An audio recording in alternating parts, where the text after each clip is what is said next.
사회 이슈 살펴봅니다. 여상원 변호사, 최진봉 성공회대 신문방송학과 교수 모셨습니다. 안녕하십니까? 네, 안녕하세요. 네, 첫 번째 주제는 아들의 뒷거래입니다.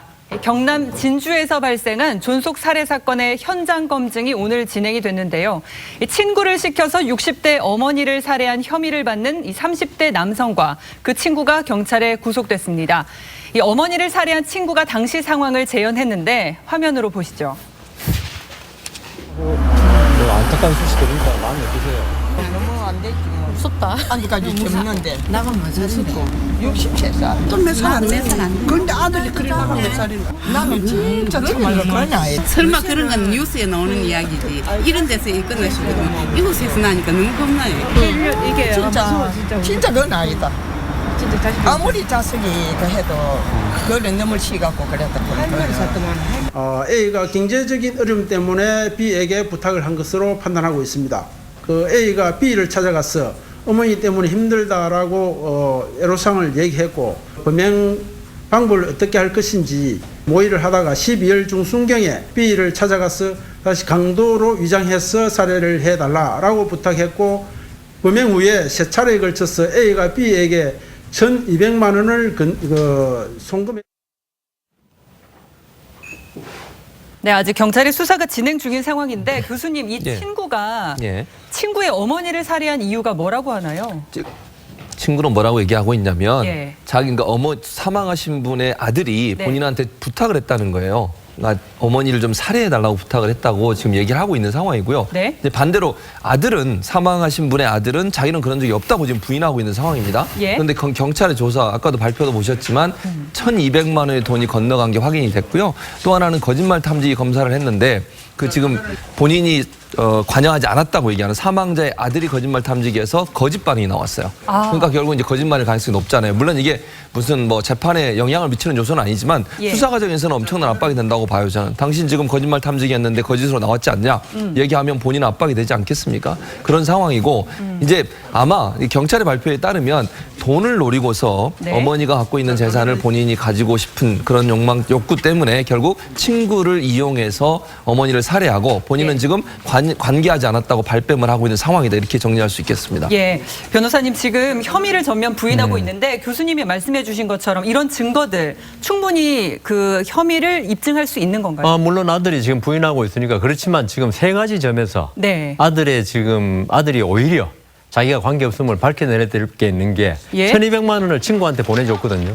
그러면 아들이 평소에 그 친구한테 무슨 차용금이 있다든가 빌린 돈이 있다든가 아니면 투자를 했다든가 이게 밝혀져야 되죠. 아, 그렇죠. 안 그러면 1,200만 원을 줄 이유가 없지 않습니까? 친구 사이에. 예. 그다음 두 번째,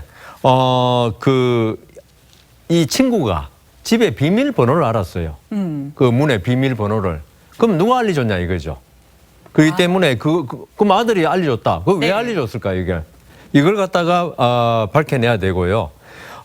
그다음 이 친구가 또 하나 이 친구의 어머니와 어떤 원한 관계 이런 게 있는지를 밝혀내야 되죠.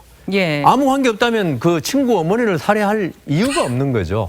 그렇죠. 그러니까 이 세 가지를 아들이 스스로 해명하지 않는 이상 요 세 가지 증거로 볼 때는 증거는 제가 볼 때 충분하다. 예. 그렇게 보입니다. 또 이상한 게 피해자의 아들이 이상한 행동이 이번이 처음이 아니었더라고요. 그렇죠. 어머니가 지금 조현병을 앓고 있는 것으로 알려지고 있는데요. 이 어머니를 정신병원에 입원을 시켰습니다. 그리고 입원시킨 상황에서 그 기간 동안 어머니의 재산을 본인 명으로 옮겨놨어요. 예. 근데 집이 지금 어머니가 세 채가 있어요. 네. 그러니까 지금 어머니가 살고 계셨던 그 집 그리고 지금 사망하셨지만 그 주변에 두 채가 더 있었습니다. 이 세 채를 다 본인의 명의로 옮겨놨고요. 예. 그리고 나서 이제 뭘 이 사람이 얘기하고 다녔냐면 지금 살인을 사주했다고 지금 의혹에 사고 있는 사람이 친구들한테 나는 원룸 사업을 하고 싶다라는 얘기를 하고 다녔다는 거예요. 그러니까 세 채를 다 부수고 거기다 원룸을 지어서 원룸을 해서 월세를 받으며 살고 싶은 마음이 있는데 네. 어머니가 반대하고 있어서 그걸 못하고 있다. 이런 얘기를 하고 다녔다고 지금 친구들이 증언하고 있거든요. 진술하고 있는 상황이기 때문에 아마도 그 세 채를 다 허물고 원룸을 짓고 싶었는데 어머니가 반대하는 것이 너무 이제 싫으니까 결국 살인에까지 이른 게 아닌가. 물론 본인이 살인한 건 아니고 사주를 했습니다만 예. 그렇게 지금 의혹이 생기는 상황이라고 볼 수 있겠습니다. 예. 그런데 이 피해자 아들이 직접 범행을 하지 않고요. 친구를 시킨 이유는 뭘까요? 제가 지금 추측하기는 아직 조사가 진행 중이니까 보통 그 남의 어머니를 친구 어머니를 살해한다는 게 이게 아무리 해도 이거는 하고 싶은 일이 아닐 건데 제 생각에는 앞으로 조사를 하면 나오겠지만 이 친구 있잖아요. 살인에 직접 참가한 친구 있지 않습니까? 네. 이 친구도 어떤 경제적으로 궁핍한 친구가 아니었을까. 그러니까 그래서 이 아들이 1,200만 원을 보내주면서 도와주면서 살인을 했지 않을까. 그런 추측이 됩니다. 예. 그 친구 어머니를 살해한 이 B 씨가 오늘 살해한 장면을 재연을 하면서 눈물을 보였다고 해요.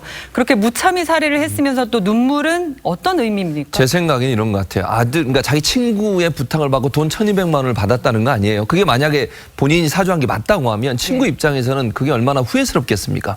물론 그 당시에는 돈 1,200만 원이 눈에 들어왔고 본인이 뭐 궁핍했는지 어땠는지 상황은 모르겠지만 그 돈 때문에 눈이 멀어서 이제 할머니를 어쨌든 사망에 이르게 했지만 살해했지만 돌아서 보면 그분한테 얼마나 미안해요. 돈 때문에 자기가 그렇게 했던 것에 대한 후회가 있을 거라고 보여지고요. 근데 저는 이 아들의 태도는 반성하는 기미가 전혀 없어요. 본인은 지금 아무 관계 없다고 얘기하고 여러 증언들이나 진술들을 보면 그 아들이 사주했을 가능성이 높아 보이는데 전혀 거기에 대한 뭐 죄책감도 없고 미안해한 마음도 없는 걸 보면 도리어 그 친구보다 아들이 더 안 좋은 사람이 아닌가 하는 생각이 들 정도입니다. 예.